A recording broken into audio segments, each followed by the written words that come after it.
हरिओम। सादर जय जिनेन्द्र, जय पंच परमेष्ठी भगवान।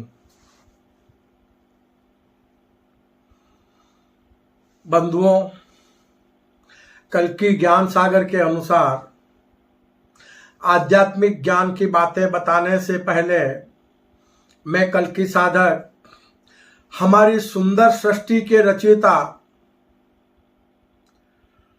हमारी सृष्टि के सभी देवी देवताओं के, हमारे विश्व मानव परिवार के परम माता पिता परमात्मा, सृष्टि के सभी जीव जीवात्माओं के जन्मदाता पालनहार, देवलोक में विराजमान देविक महाशक्ति सगुण पर ब्रह्म को मैं सत सत नमन करता हूं, जिन्हें हमारे विश्व मानव परिवार के लोग आध्यात्मिक ज्ञानानुसार शिव शक्ति, आदम हवा और आदम ईव के नाम से जानते हैं। तो अपने परम माता पिता परमात्मा को नमन करते हुए मैं कल की साधक, हमारे विशाल ब्रह्मांड के रचयिता,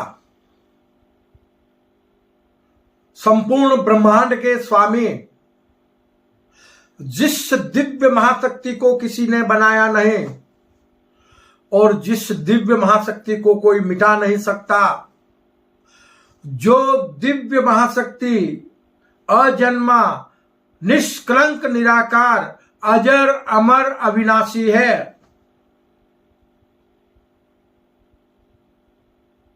जो दिव्य महाशक्ति ज्ञान, विज्ञान और आत्मशक्ति स्वरूप है,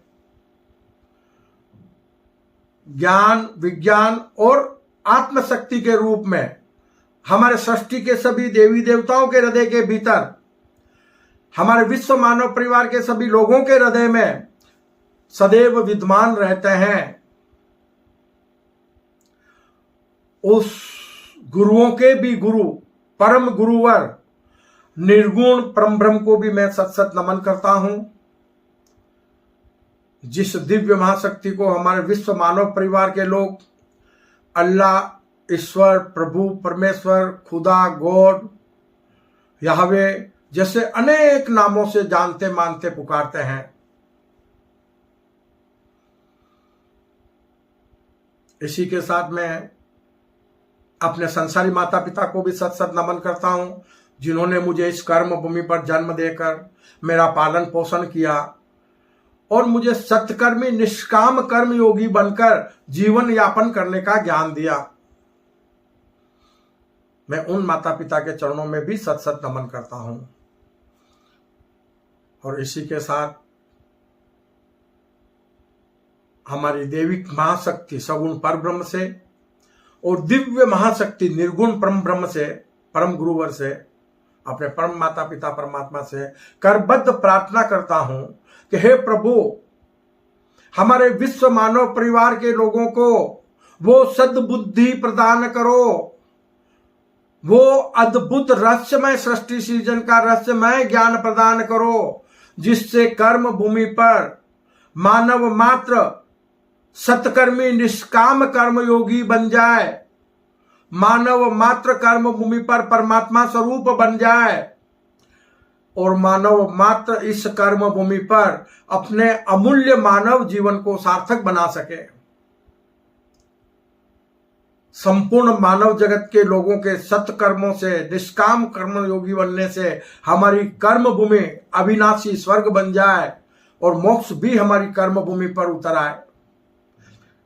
इसी भावना के साथ में बंधुओं, कल की ज्ञान सागर का आज का विषय है, बड़ा महत्वपूर्ण विषय है और इस विषय की गहराइयों को समझने की जरूरत है कि युग परिवर्तन की संधि वेला, वर्तमान समय युग परिवर्तन की संधि वेला का समय है। हम पिछले वीडियो में बता चुके हैं आपको। युग परिवर्तन की संधि वेला, संगम युग में कलयुग को सतयुग में परिणित करने के लिए हमारी कर्म भूमि पर सतयुगी दुनिया का सृजन करने के लिए गुरुओं के भी गुरु, हमारे परम गुरुवर, ज्ञान के दातार, निर्गुण परम ब्रह्म द्वारा हमारी कर्म भूमि पर सत्कर्म और सेवा रूपी मानव धर्म की अनेक हाथों से प्रभावना हो रही है। एक व्यक्ति विशेष से नहीं, अनेक हाथों से। और इन अनेक हाथों से प्रभावना करवाने के लिए प्रभु परमेश्वर ने, निर्गुण परम ब्रह्म ने सर्वप्रथम हमारी कर्म भूमि पर मानव जगत के लोगों के लिए एक ऐसा नया विकास किया कि संपूर्ण मानव जगत के लोग, हमारे विश्व मानव परिवार के लोग मात्र 1 सेंटीमीटर जगह में आपस में मिल गए। अब वो 1 सेंटीमीटर जगह कौन सी है जिसमें हमारे परम गुरुवर ने सभी विश्व मानव परिवार के लोगों को मिला दिया? तो बंधुओं, वो 1 सेंटीमीटर जगह है हमारे जेब में पड़ा हुआ मोबाइल। उस मोबाइल में प्लास्टिक की एक सिम होती है और उस प्लास्टिक की सिम में एक गोल्डन सीप बनी हुई है 1 सेंटीमीटर की। और उस 1 सेंटीमीटर जगह में विश्व के सभी लोगों को बिठा दिया। चिंतन करना इस बात को, इस बात पर चिंतन करना कि वो दिव्य महाशक्ति क्या कुछ नहीं कर सकती, वो वैज्ञानिक क्या कुछ नहीं कर सकता। उसने विज्ञान के माध्यम से नेट का आविष्कार करके और संपूर्ण मानव जगत के लोगों को इस तरह से जोड़ दिया कि एक पल में कोई भी किसी को देखना चाहे, बातचीत करना चाहे, मिलना चाहे या उससे कुछ जानना चाहे तो मिल सकता है, बातचीत कर सकता है, उसे देख सकता है। तो क्या कुछ नहीं दे रहा है हमारा परम गुरुवर हम संपूर्ण मानव जगत के लोगों को? चिंतन करने की जरूरत है। वो हमें और भी बहुत कुछ दे सकता है और देना चाहता है। बस हम सब, हमारे विश्व मानव परिवार के लोग ये सब कुछ पाने के काबिल बन जाएं। हम अपने तामसिक प्रवृत्तियों को, पाप कर्मों को त्याग कर कर्म भूमि पर सत्कर्मी निष्काम कर्म योगी बन जाए तो संपूर्ण मानव जगत के लोगों का जीवन मंगलमय बन जाएगा। प्रभु ने एक ऐसी टेक्नोलॉजी का आविष्कार करवाया मानव जगत के लोगों से, विज्ञान के माध्यम से, कि आज हमारी कर्म भूमि पर हर इंसान के हाथ में मोबाइल है। तो धर्म की प्रभावना करने के लिए कहीं टेंट लगाने की, कथाएं करवाने की या कोई धार्मिक स्थल बनाने की जरूरत नहीं है। सोशल मीडिया के माध्यम से अनेक हाथों द्वारा सत्कर्म और सेवा रूपी मानव धर्म की प्रभावना हमारे कर्म भूमि पर होने लगी है। किसके लिए? कलयुग को सतयुग में परिणित करने के लिए, कर्म भूमि पर सतयुगी दुनिया का सृजन करने के लिए। तो हमारी कर्म भूमि पर सोशल मीडिया के माध्यम से धर्म की जो प्रभावना हो रही है उसमें न कोई गुरु है, न कोई शिष्य है। सब के सब लोग अपनी अपनी योग्यता अनुसार एक दूसरे के बीच ज्ञान का आदान प्रदान कर रहे हैं। अच्छे अच्छे संदेशों के माध्यम से, ज्ञानप्रद संदेशों के माध्यम से धीरे धीरे धीरे धीरे परिवर्तन आने लगा है। कम शब्दों में और बड़ी आसानी से धर्म की प्रभावना करने का जो कार्य हमारे परम गुरुवर, परम ब्रह्म जो कर रहे हैं,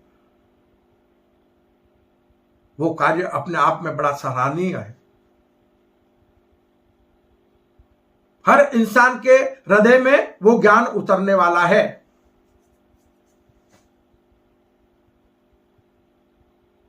क्यों कि मानव स्वयं अच्छे संदेशों का आदान प्रदान करने लगे हैं, अच्छी बातें उन्हें पसंद आने लगी है। तो धीरे धीरे धीरे धीरे हमारी कर्म भूमि पर धर्म के प्रति लोगों की मानसिकता में परिवर्तन आएगा। आज जो मानव चेतना की मिसाल कायम हो रही है, उसे देखते हुए, मानव के विकसित दिमाग को देखते हुए आज सबसे बड़ी और सबसे पहली जो जरूरत है वो है संपूर्ण मानव जगत के लोगों के मन मस्तिष्क में धार्मिक सोच में बदलाव। और वो धार्मिक सोच में बदलाव लाने के लिए प्रभु ने अपना कार्य शुरू कर दिया है। सोशल मीडिया पे ना कोई साधु संत है, ना कोई ईश्वर का अवतार है, ना कोई धर्मगुरु है, और ना कोई छोटा है, ना कोई बड़ा है। सब एक समान है, सब एक समान। और तीव्र गति से धर्म की प्रभावना हो रही है। रोजाना, प्रतिदिन, रात दिन हमें अच्छे से अच्छे संदेश, ज्ञानप्रद संदेश मिलते रहते हैं और हम आदान प्रदान करते रहते हैं। तो इसे कहते हैं अनेक हाथों से धर्म की प्रभावना होना। अब उसके पीछे राज क्या है? तो प्रभु संपूर्ण मानव जगत के लोगों को, हमारे विश्व मानव परिवार के लोगों को ईश्वर एवं अवतारवाद की धारणाओं से मुक्त करवाना चाहता है। इसलिए कर्म भूमि पर संपूर्ण मानव जगत के लोगों को ईश्वर का अवतार बना दिया है। ईश्वर का अवतार कार्य क्या करते हैं? धर्म की स्थापना और प्रभावना का कार्य करते हैं। तो धर्म की प्रभावना आज हर मानव करने लगा है। तो सबके सब तो अवतार हो गए ना। अब पूजा किसकी करनी है? यह सोचने वाली बात है, यह चिंतन करने वाली बात है। क्यों? ये कार्य परमात्मा जो करवा रहे हैं वो व्यक्ति विशेष से नहीं करवा रहे हैं। अनेक हाथों से धर्म की प्रभावना हो रही है, अनेक हाथों से। कोई व्यक्ति विशेष इस कार्य को नहीं कर रहा है, ईश्वरीय कार्य को। तो अनेक हाथों से धर्म की प्रभावना होने से कल की ज्ञान सागर का वो ज्ञान कर्म भूमि पर उतर आया है जो संपूर्ण मानव जगत को, संपूर्ण विश्व मानव परिवार को ईश्वर और अवतारवाद की धारणाओं से मुक्त करवा देगा। क्योंकि कर्म भूमि पर मानव मात्र सगुण पर ब्रह्म का अवतार है। अवतार दैविक महाशक्ति से कर्म भूमि पर अवतरित होता है। तो मानव सब अवतरित हुए हैं ना। ये पंच तत्वों का जो भौतिक शरीर है वो तो परिवर्तनशील है, हर समय वो परिवर्तन होता रहता है, उसके चेहरे बदलते रहते हैं। शरीर को धारण करने वाला कौन है? उस भीतर वाले को जानो कि सगुण जीवात्मा, मनुष्य रूपी सगुण जीवात्मा इस मानव तन को धारण करता है। तो कर्म करने वाला सगुण मनुष्य रूपी जीवात्मा कर्म योगी है। और कर्म करने का ज्ञान देने के लिए इसी भौतिक शरीर के भीतर निर्गुण परम ब्रह्म आत्मस्वरूपता में सदैव विराजमान रहते हैं। हमारे भीतर आत्मा का अंश है, परम सत्य का अंश है। तो हम अंशज निर्गुण परम ब्रह्म के हैं और वंशज सगुण पर ब्रह्म के हैं। हम सगुण पर ब्रह्म की संतान हैं। लेकिन कर्म भूमि पर, यह हमारी सुंदर सृष्टि में जितने भी जीव जीवात्मा हैं और जितने भी देवी देवता और मानव हैं, वो सब एक ही सगुण पर ब्रह्म के अनेक मायावी रूप हैं। इस महामाया को समझने का प्रयास करो, इस मायावी सृष्टि को समझने का प्रयास करो। इस अनेक में एक को पहचानो, एक को जानो, एक को मानो। अपना अमूल्य मानव जीवन इस कर्म भूमि पर सार्थक बनाओ। तो आपको जीते जी इस कर्म भूमि पर स्वर्ग सुख तो मिलेगा ही, आपका आत्म कल्याण भी जीते जी इस कर्म भूमि पर हो जाएगा। मरकर किसी को स्वर्ग और मोक्ष जाने की जरूरत नहीं है, क्योंकि जब हम कर्म भूमि पर सत्कर्मी निष्काम कर्म योगी बन जाएंगे, सबके सब संपूर्ण मानव जगत के लोग, पूरे विश्व मानव परिवार के लोग, तब हमारी कर्म भूमि सतलोक बन जाएगी। इस कर्म भूमि पर सतयुगी दुनिया का सृजन हो जाएगा। तब मानव की हजारों वर्ष की उम्र हो जाएगी, निरोगी काया मिलेगी मानव मात्र को, और मंगलमय जीवन यापन कर सकेगा मानव मात्र। यह कर्म भूमि जैसी अनेक दुनिया विशाल ब्रह्मांड में बसाकर एक दुनिया से दूसरी दुनिया में भ्रमण करने का आनंद भी मानव ले सकेगा।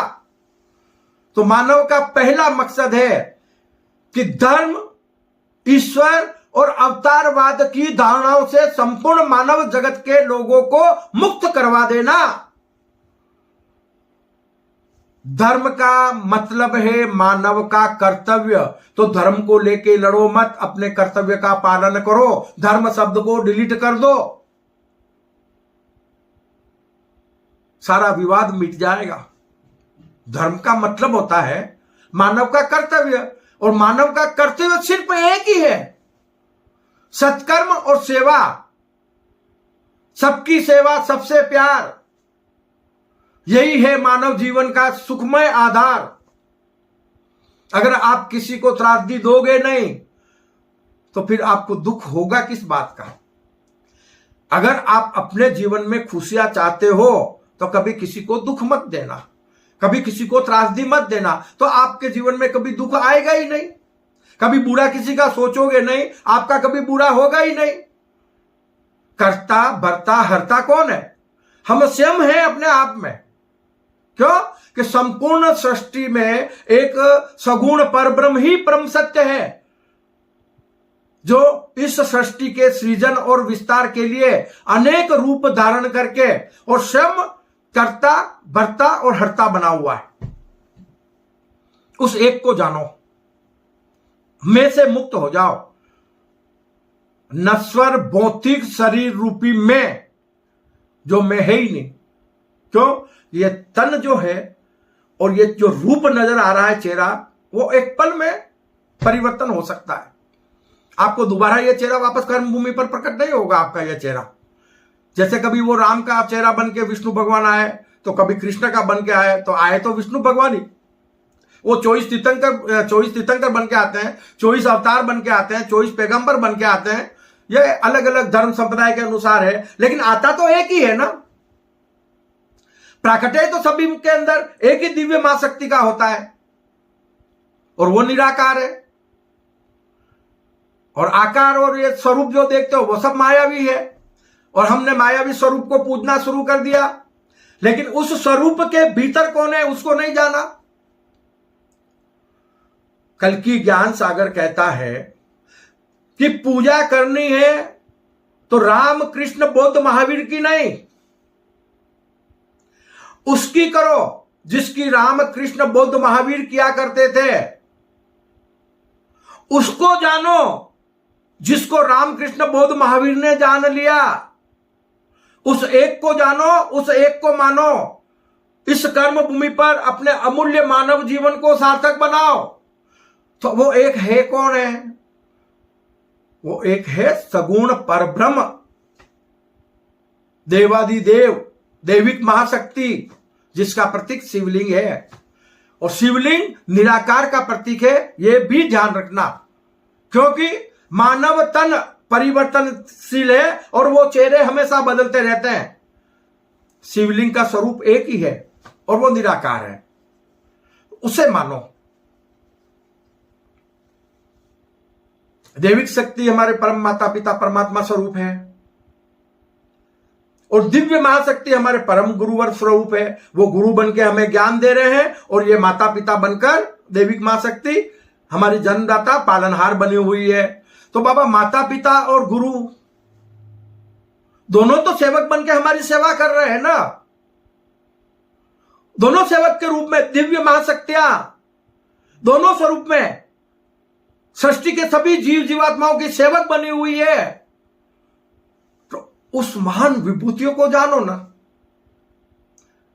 कि वो इतने महान इतने बड़े होकर भी अपना बड़ापन कभी किसी को दिखाया नहीं, उनमें कभी मैं की भावना आई नहीं। तो फिर हम कर्म भूमि पर मानव जगत के लोग इस मायावी शरीर के लिए क्यों अपना सर्वस्व इस कर्म भूमि पर मिट्टी में मिला देते हैं, अपना अमूल्य मानव जीवन मिट्टी में मिला देते हैं? किसके? अज्ञानतावश। कल की ज्ञान सागर बार बार हजार बार एक ही बात कहता है कि अपने आप को जानो, अपने भीतर के सत्य स्वरूप को जानो, अपने भीतर विराट आत्म स्वरूप को जानो, अपने भीतर निर्गुण आत्मा व सगुण जीवात्मा के भेद को जानो। कर्म भूमि पर अपने सगुण जीवात्मा स्वरूप को त्याग कर विराट आत्म स्वरूप बन जाओ, तो आप सगुण से फिर से निर्गुण परम सत्य परम ब्रह्म जैसे बन जाएंगे। इसे कहते हैं आत्मकल्याण। कर्म भूमि पर मानव मात्र सगुण पर ब्रह्म का अवतार है और सभी के हृदय में निर्गुण परम ब्रह्म ज्ञान स्वरूप आत्म स्वरूपता में विद्यमान रहते हैं। हमें इस कर्म भूमि पर मरकर स्वर्ग और मोक्ष नहीं जाना है, याद रखना। इस सृष्टि के अद्भुत रहस्यमय खेल को समझना है, अद्भुत ज्ञान को समझना है, तब हम मानव जगत के लोग अपनी कर्म भूमि को अविनाशी स्वर्ग और मोक्ष बना सकते हैं। प्रभु का कार्य है कि हम जब जब भी भ्रमित होते हैं, अज्ञानतावश पाप कर्म करने लगते हैं, तो वो हमें बार बार कर्म करने का ज्ञान देते रहते हैं। जब जब धरती पर धर्म के प्रति ग्लानि बढ़ती है, तब ईश्वर मानव तन का सहारा लेकर मानव तन के भीतर किसी निष्काम कर्म योगी के भीतर अपने स्वरूप की रचना करते हैं और कर्म भूमि पर पुनः धर्म की स्थापना व प्रभावना के कार्य करवाते हैं। तो इस एक छोटे से उदाहरण को समझो तो आपको बहुत कुछ समझ में आ जाएगा कि जब कर्म भूमि पर सतयुग होता है, सतयुग, तब ईश्वर को अवतार लेने की या कर्म भूमि पर अवतरित होने की जरूरत नहीं होती है। क्यों? कि सतयुग में सभी कर्मयोगी अकर्मी बन जाते हैं। है वो कर्मयोगी है, लेकिन निष्काम कर्मयोगी, वो अपने इस नश्वर भौतिक शरीर के लिए तो बिल्कुल कर्म करते ही नहीं। मैं सबका हूं और सब मेरे हैं, वो विराट आत्म स्वरूपता में जीवन यापन करते हैं, तो फिर निर्गुण परम ब्रह्म स्वरूप बन जाते हैं, वो शाश्वत सुख पाते हैं इसी कर्म भूमि पर। उसे मोक्ष कहते हैं। तो सतलोक में, मानो उदाहरण के लिए बता रहा हूं एक बार, फिर पहले भी बताया है कि हम 100 लोग हैं सतलोक में या सतयुगी दुनिया में या सतयुग में 100 लोग हैं और 100 के 100 परम सत्यवादी आत्मस्वरूप निष्काम कर्मयोगी हैं। तो सबका जीवन मंगलमय है। लेकिन चलते चलते चलते चलते क्या होता है कि जब हजारों वर्ष बीत जाते हैं तो कुछ अज्ञानतावश 25% लोगों में, 75% तो वही है आत्मस्वरूप निष्काम कर्मयोगी, 25% लोगों में राग द्वेष की नफरत की भावनाएं प्रकट हो जाती है। वो तामसिक प्रवृत्ति के भी बन जाते हैं। तो क्या होता है, 75% तो अच्छे लोग हैं जो ईश्वर द्वारा बताए मार्ग पर चल रहे हैं, लेकिन 25% लोग भटक चुके हैं। तो बताते हैं आध्यात्मिक ज्ञानानुसार धर्म का एक पाया गिर जाता है। तो जब धर्म का एक पाया गिरता तो क्या हो गया, त्रेता आ गया। तो त्रेता युग हजारों वर्ष तक चलता रहता है, चलता रहता है, चलता रहता है त्रेता। सतयुग तो समाप्त हो गया। क्यों? कि उसका एक पाया गिरा तो त्रेता शुरू हो गया। अब त्रेता में भगवान फिर से सतयुगी दुनिया बनाने के लिए, त्रेता में कर्म भूमि पर त्रेता की संधि वेला में, हर युग के पीछे एक संधि वेला आती है, ये याद रखना। हो सकता है आपको किसी धर्मशास्त्र में ये बात नहीं बताई हो, लेकिन कल्कि ज्ञान सागर इस बात पर विशेष प्रकाश डाल रहा है कि हर युग में संधि वेला का समय आता है। युग परिवर्तन के लिए ईश्वर द्वारा पुनः धर्म की प्रभावना की जाती है कि जो एक पाया धर्म का गिर गया है, टूट गया है, उसे वापस जोड़कर सतयुगी दुनिया बना दिया जाए। लेकिन मानव जब अज्ञानता के मार्ग पर चल पड़ते हैं, अहंकारी बन जाते हैं, राग द्वेष पालने लगते हैं, नफरतें करने लगते हैं, तो फिर वो उसी पाप कर्म के रास्ते पे चलने लगते हैं। तो क्या होता है कि त्रेता में धर्म की प्रभावना होने के बाद भी, राम द्वारा त्रेता में धर्म की प्रभावना की गई, उसके बावजूद भी धर्म का एक पाया और गिर गया। तो क्या आ गया? द्वापर। सतयुग में एक पाया गिरा तो त्रेता आ गया, और त्रेता में और एक पाया गिर गया तो दो हो गए, एक सतयुग में एक त्रेता में। यानी 50% लोग सत्कर्मी निष्काम कर्मयोगी है, लेकिन 50% लोग क्या हो गए? तू में राग द्वेष। यह कल्कि ज्ञान सागर के अनुसार आपको बता रहा हूं, जो मुझे अंतर प्रेरणा से ज्ञात हुआ है।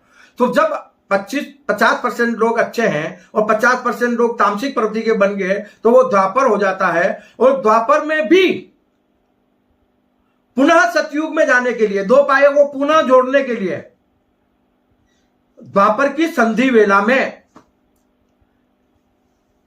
भगवान कृष्ण का अवतरण होता है।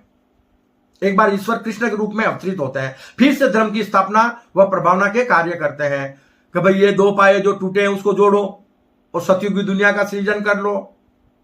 समझना बात को। तो उसके बावजूद भी यह कार्य संपन्न नहीं हो पाता है।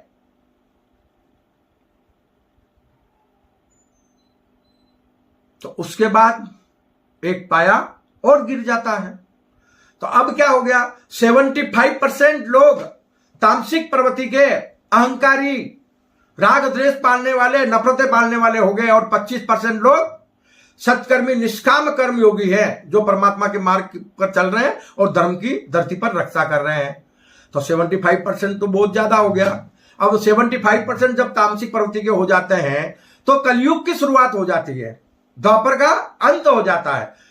चाहते तो ये सत्कर्मी निष्काम कर्मयोगी बढ़ सकते थे, और बढ़ते तो वापस सतयुग की तरफ जा सकते थे, सतयुग की स्थापना हो सकती थी, लेकिन द्वापर में भी वो कार्य नहीं हो सका।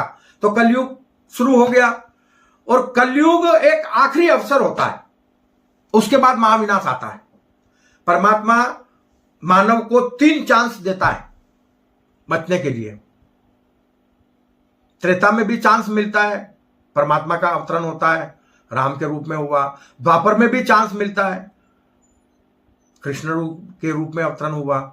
इसी प्रकार कलयुग में भी एक चांस मिलता है। तो कल्कि ज्ञान सागर के रूप में प्रभु अवतरित होकर संपूर्ण मानव जगत को ज्ञान दे रहे हैं। अब इस ज्ञान से संभल जाओ, और जो 3 पाए गिर गए हैं उनको वापस लगा दो, तो सतयुगी दुनिया का सृजन हो जाएगा। मरकर किसको स्वर्ग मोक्ष जाना नहीं पड़ेगा। और अगर अब भी त्रेता और द्वापर की तरह कलयुग में भी मानव ने धर्म को नहीं समझा, ईश्वर को नहीं समझा, ईश्वर की नहीं माने और अपनी मनमानी की, तो 90% पाप का घड़ा भर चुका है। कर्म भूमि पर 90% पाप का बोझ बढ़ चुका है। अब 10% सत्कर्मी निष्काम कर्म योगी है, जिसकी वजह से यह धरती सलामत है। तो क्या होने वाला है? पापी और पाप को मिटाने के लिए महाप्रलय आएगा, सब कुछ डिलीट कर जाएगा, मानव जाति का नामो निशान मिट जाएगा। कुछ जो सत्कर्मी निष्काम कर्म योगी लोग हैं, उनके माध्यम से पुनः सृष्टि का नवीन सृजन होगा, और नवीन सृजन होने के बाद फिर सतयुग आएगा। तो ये लंबा सफर होता है, अद्भुत। हमें परमात्मा को, ईश्वर को पूजने की जरूरत नहीं है, उसके अद्भुत रहस्यमय सृष्टि सीजन के रहस्यमय ज्ञान को, सृष्टि के रहस्यमय खेल को जानने की जरूरत है कि ये ड्रामा क्या चल रहा है, हम उसमें कौन है, हमारा क्या इसमें रोल है। उन चीजों को जानो। मानव एक पात्र बना हुआ है परमात्मा की तरफ से, जो कर्म भूमि पर निर्गुण स्वरूप को धारण कर सकता है, सगुण स्वरूप को त्याग कर वापस निर्गुण स्वरूप बन सकता है। और भगवान ने किसी को मरकर स्वर्ग मोक्ष जाने के लिए मानव का आविष्कार नहीं किया या मानव को नहीं बनाया है। जीते जी इस कर्म भूमि पर सबके सब सत्कर्मी निष्काम कर्म योगी बन जाओ और असत्य का हमेशा के लिए नाश कर दो। सत्यमेव जयते का डंका बजा दो, फिर असत्य कभी हमारे पास आवे ही नहीं। तो ये कर्म भूमि हमेशा के लिए सतलोक बन जाएगी, हमेशा के लिए अविनाशी स्वर्ग बन जाएगी। और मानव को परमात्मा की तरफ से वो ज्ञान मिलेगा कि अंतरिक्ष में आप अनेक दुनिया बसाकर एक दुनिया से दूसरी दुनिया में भ्रमण कर सकेंगे। मिलेगा कब? तभी मिलेगा जब हम धरती को स्वर्ग बना लेंगे, जब हम अपनी कर्म भूमि को सतलोक बना लेंगे। अगर हमने अपनी कर्म भूमि को नरक बना दिया है तो क्या परमात्मा हमें ऊपर नरक बनाने की जगह देगा? ये एक जगह पे नरक बन गया, इतना काफी है, यहां खेलते रहो। अगर इसको स्वर्ग बनाते हो तो स्वर्ग जैसी सृष्टि का विस्तार होगा, सतलोक का विस्तार हो सकता है। पाप हमेशा जमीन में समाहित होता है, अहंकार हमेशा मिट्टी में मिलता है, लेकिन धर्म हमेशा आकाश की ऊंचाइयों को छूता है। सत्कर्म निष्काम कर्म योगी हमेशा आकाश की ऊंचाइयों को छूता है, लेकिन पाप कर्म करने वाला, तामसिक प्रवृत्तियां करने वाला मिट्टी में मिलता है। तो अपने आप को अगर मिट्टी में मिलने से बचाना है तो सत्कर्मी निष्काम कर्म योगी बन जाओ। तो अभी हमारा वक्त कलयुग का समय है।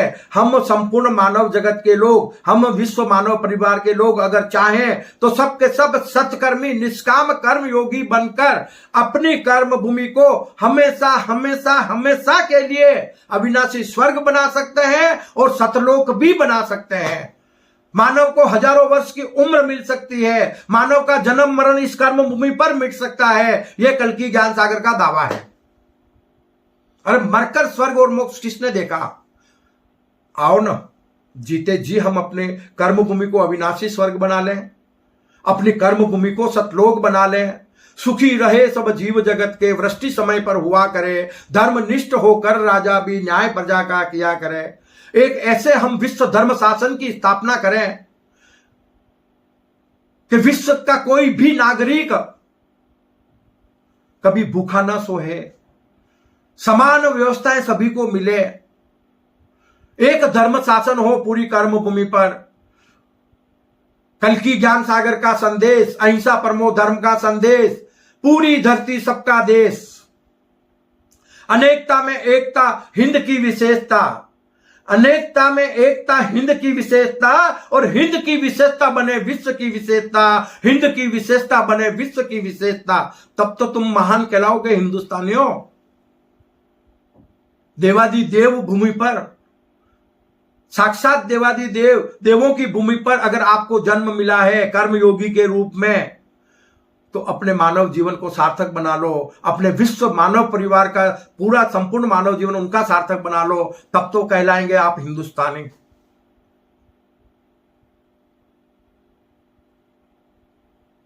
तो कल्कि साधक अपने विश्व मानव परिवार से करबद्ध प्रार्थना करता है कि बंधुओं, कल्कि ज्ञान सागर से ज्ञान कर्म करने के ज्ञान को ग्रहण करो, अपना और अपनों का मानव जीवन इस कर्म भूमि पर अमूल्य मानव जीवन सार्थक बनाओ। इसी भावना के साथ मैं अपनी वाणी को विश्राम देता हूं।